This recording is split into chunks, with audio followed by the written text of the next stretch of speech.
Este livro, então, é o que a gente vai usar durante o curso, que vai servir como base, é o livro Estática e Mecânica dos Materiais, do Beer, Johnston, DeWolf e Mazurek.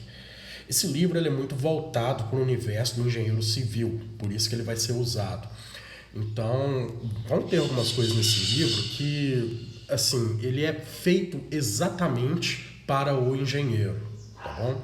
Então, algumas formalidades que a gente costuma achar na física mesmo, aqui nesse livro eles vão deixar um pouco de lado, porque eles já querem mais a parte técnica aplicada da física.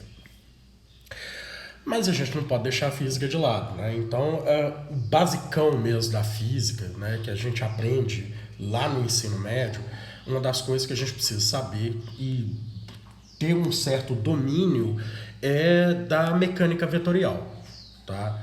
Então, algumas propriedades de vetores, eu sei que lá na física a gente vê essas propriedades com muito mais formalidade, com muito mais rigor, né? Aqui, por exemplo, essas gravuras eu tirei do próprio livro, né?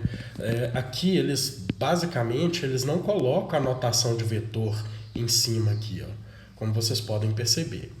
Mas ele vai servir como praticidade para a gente saber como funciona. Então, essa figura aqui, que está no capítulo 2, a figura 2.4, ela coloca aí lado a lado dois vetores idênticos. Ó, a primeira coisa, para eu saber que esse vetor é idêntico ou não, eu preciso analisar três pilares, né, da definição vetorial. O que é um vetor?